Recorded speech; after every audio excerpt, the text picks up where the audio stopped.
So anytime someone says evil to me, I'm like, do you guys know the Optismo people? And if you don't, well, I don't need that technology. That's not what I'm talking about. We're always networking. These are the people you need to go be around.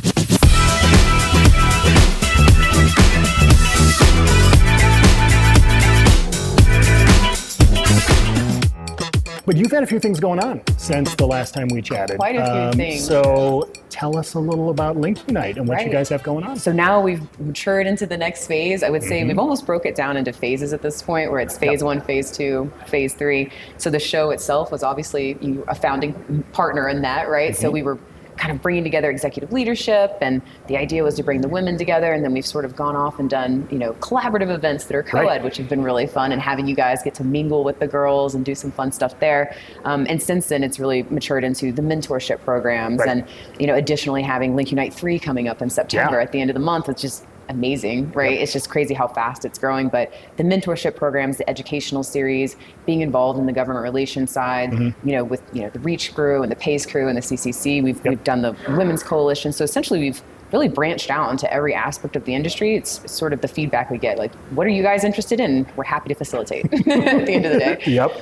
Well, yeah, and I remember, it feels like yesterday-ish that we were in Vegas at the bar talking about this idea you had for a way to support women in the industry, and it was you and me and Chris. Yep. And we just you already had the idea, obviously, and we just started bouncing ideas around and like, oh, do you know her? Do you know her? Okay, let's help you with some names. And now, it's amazing how fast it's grown. I love those stories. And it was that center bar at the Caesar's Palace, that little circle bar. Yes, I do remember that was it. this, and it was coming out of everything. And LinkUnite was an idea that was really born in 2018. I founded the company in 2018, but obviously the world shut down and things changed for everybody, right?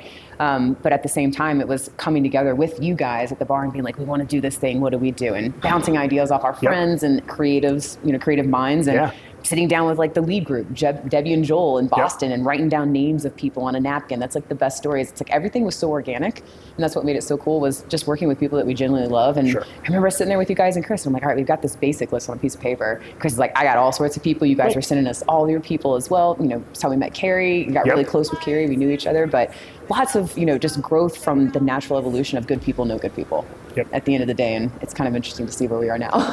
It really is amazing. I just kudos to you and Sarah for everything you've done. And we'll speak for Chris and for our whole team with how proud we are to be supporters, and be there for your journey. And hopefully we can kidnap Chris at some point to come out and play with us. 100%. That's totally going to happen. Soon enough. So for sure. Well, you said a little about what you got coming up soon. Yes. You've got an event coming up in September. We do. We have the LinkUnite 3. It is September 24th through 27th. We are going to Park City, Utah this time at the Pendry. So the idea of bouncing around and kind of, going to Park City is accessibility from coast to coast. Sure. Right? But also picking places that we don't usually get to visit. How many members do you even have now? A couple hundred. So we're getting to that point, but it's now we've actually, the individual membership is what we launched with. And that was, it had a big drive, but then we really pivoted towards more of a corporate membership. And that's what's really accelerated the growth on that side. So people having 7 to 10 members in a company, we essentially are like, hey, we'll offer a corporate membership, which comes with some media and things like that as well, like social promotion. And those are the ones that have taken off. And we're seeing people that we're kind of, in the hedges, I would say at the beginning, coming back and be like, all right, we want to send 10 people, or we want to, have 10 people involved, and how do we do that? And how do we support you? It's not just the membership, but then they want to become partners. And that's what makes it cool for us, is I think that everyone's sitting back and waiting to see what happens. And then when it does happen, they're like, we're in, So it's growing exponentially. And now we want everyone. Exactly. At the end of the day. No, I think you'll get there. All the good ones, I should say. That's all the good ones. All the good ones, I should say.